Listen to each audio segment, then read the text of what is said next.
नमस्कार, सुप्रियाज किचनमध्ये तुमचं स्वागत आहे। चला तर आज आपण बनवू कटाची आमटी, यालाच येळवणीची आमटीही म्हणलं जातं। तर त्यासाठी मी इथे 2 वाट्या हरभरा डाळ घेतलेली आहे। तर आपण ही डाळ स्वच्छ पाण्याने 2 ते 3 वेळा धुवून घेणार आहोत। तर इथे 2 ते 3 वेळा मी डाळ स्वच्छ धुवून घेतलेली आहे।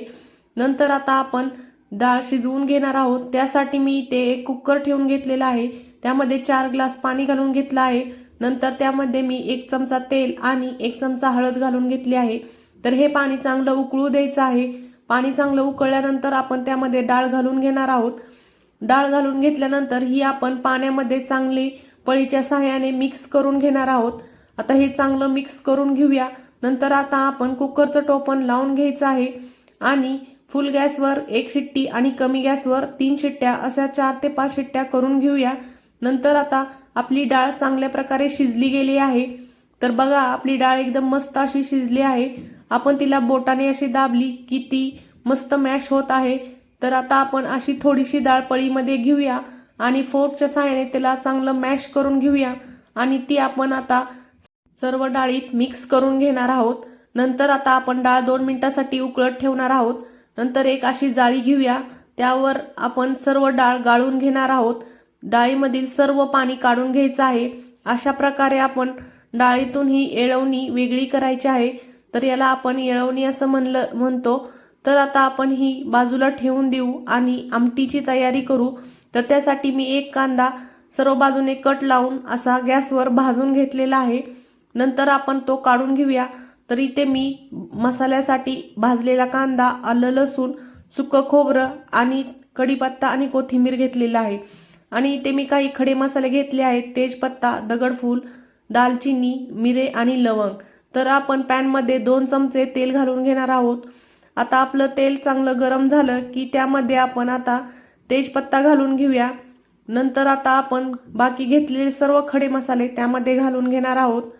आता मसाले चांगले तडतडले की त्यामध्ये आपण 1 चमचा मोहरी आणि अर्धा चमचा जिरी घालून घेणार आहोत।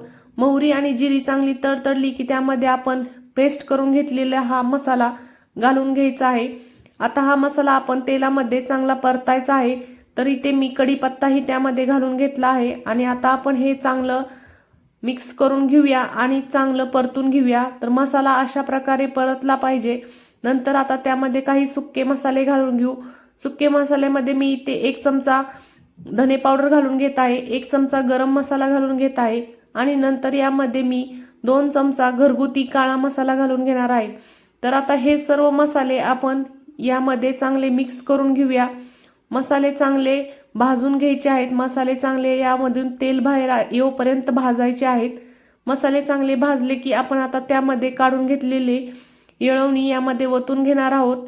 येळवणी यामध्ये घालून घ्यायची आहे आणि हे मसाल्यामध्ये आपण पळीच्या सहाय्याने चांगले मिक्स करून घेणार आहोत।